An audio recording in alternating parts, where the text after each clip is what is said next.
So my name is Mabintou Kolley. I'm a creative director, digital designer, UXUI, graphics. I specialise in loads of different things. And yeah, I'm all round creative and I do a bunch of different things. Starting an agency right now, like yeah.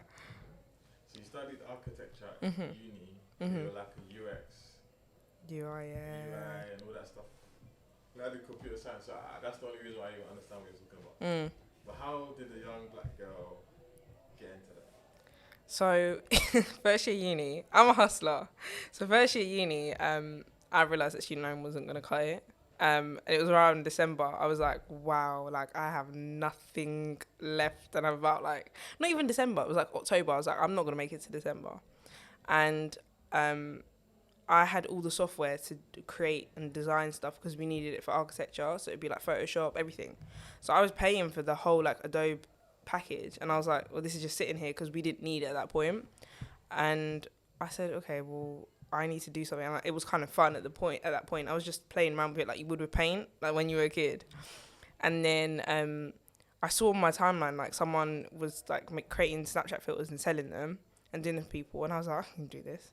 Searched up the dimensions for what I needed to do, and was like, cool, I'm gonna sell a Snapchat filter to everybody. And just went round, and I was like, you need a filter, so I'm gonna tell you why you need one, and did one like to all my friends in like Canterbury at uni, and just literally posted on social media and went from there. Literally just posting my work, and it just kind of took off from there, and now I'm here. And that was it. That was the start. Crazy. So obviously your start was very organic, but you must have had like a bit of a natural talent for it from the beginning, no? So I've been painting and drawing since like the time I could pick up a pencil or a pen or a paintbrush. Yeah. And my mum always facilitated that. My parents were really good in facilitating that. My dad obviously wanted me to be on like education, like and get my grades. But my mum was like, you know, if you want to draw, here, like let's go, and really pushed it. So yeah, it's always been like something that I've done. I still paint and draw to this day. So yeah, it's just always been creative. Always had the eye for it. Yeah. So other than graduating, of course, you've been building your brand and I guess developing your portfolio. Mhm. So like, what has been some of like the key moments between when you first started and where you are now? Okay. So I think like the first time I kind of realized, okay, I can actually do this, was when I got contacted by like a YouTuber who's like, I think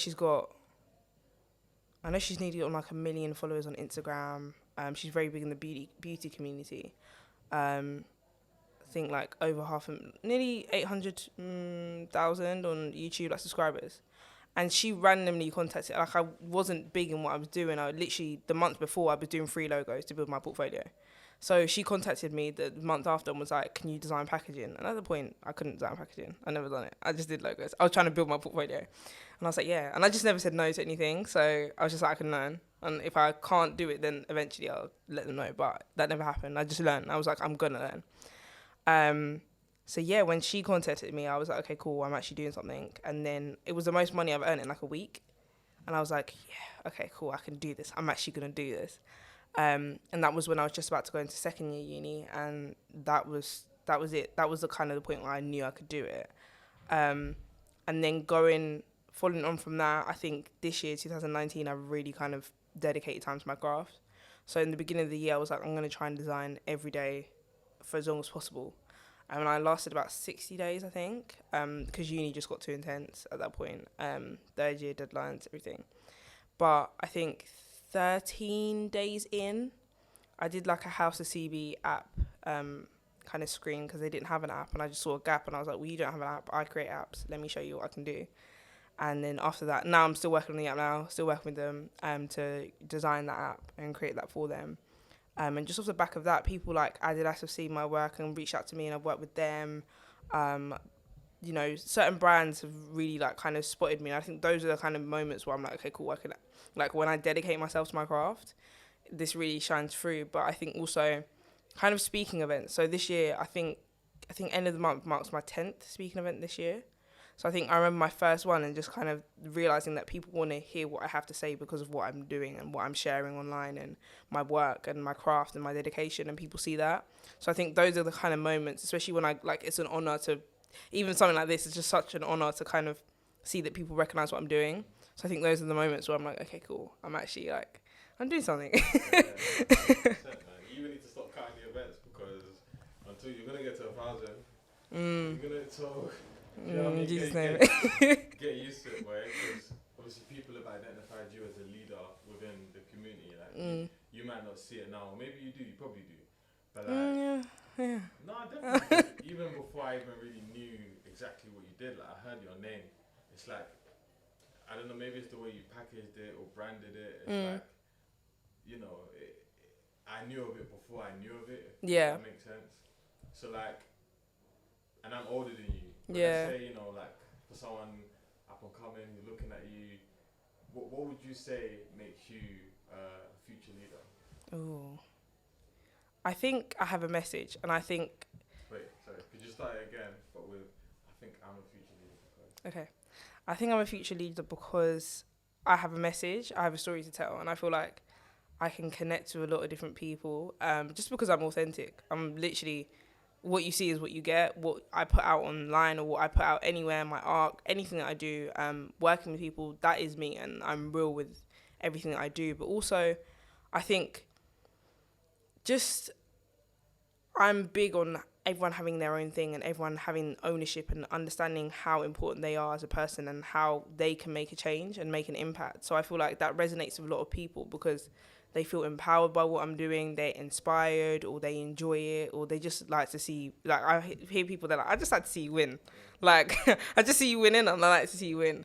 So I think things like that are definitely one of the reasons why I'm a future leader, and just because I feel like people can look at what I'm doing and be uplifted by the things that I say, the message that I share. So I think that makes me a good leader. I do feel like I'm a good leader, so yeah, I feel that makes me a future leader.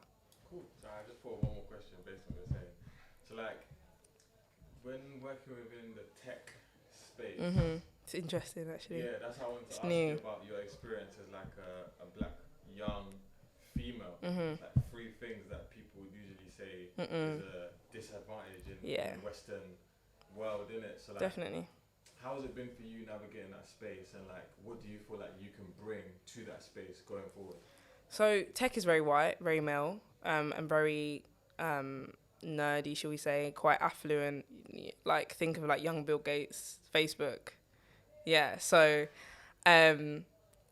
it's quite an interesting space to navigate because you don't see a lot of yourself in there. You feel like, am I doing the right thing? Like, am I actually in this space or am I outside? Like, I have moments where I feel like I'm outside it because there's such a lack of people who look like me, which is part of the reason why I'm starting an agency. So 3 developers, and 2 designers, and we're all black, we're all female, and we're all under the age of 24. So we're literally in the works of starting that up and putting everything together. But between us, we've got quite a few accolades and people that we've worked with and things that we've done. And we realised the lack in tech, and we realised that we can make a change and we can hire and we can do different things and work for brands and agencies. And there's a massive gap between what tech realises that it needs to deliver and what it is delivering. So even in terms of advancements with kind of artificial intelligence and all these different things that are very biased, like you can they'll analyse a black face, and there was just a thing in America where they scanned black American football players and they matched their faces to criminals. So a lot of the time the computer would match their faces to criminals rather than kind of like your average, I don't know, Barack Obama or something. Like, that's the kind of correlation that it would make. And that's because the people who are making tech are biased. So there's a lot of biases that we have to kind of work against. But the more faces that you see, the more people who are making change, the better. So I feel like I have a responsibility, especially because I'm so involved with tech and I love tech. And I think that's definitely where my calling is and kind of where I can make the most change and where I can actually action my ideas. I definitely have a responsibility for my community and the changes that are going to happen in the world, because tech is the future. And if we're starting now, I need everybody to jump on tech who looks like me. Everybody who wants to see a change needs to jump on it, because if that's the future and that's where we're heading, we've got Alexa in our homes, and even Alexa is biased between your accent and how you speak and how you enunciate things. So we need those faces, we need you in those spaces, and people need to understand that tech is cool, it's interesting, you can earn a lot of money from it, you could do amazing things, you can do whatever.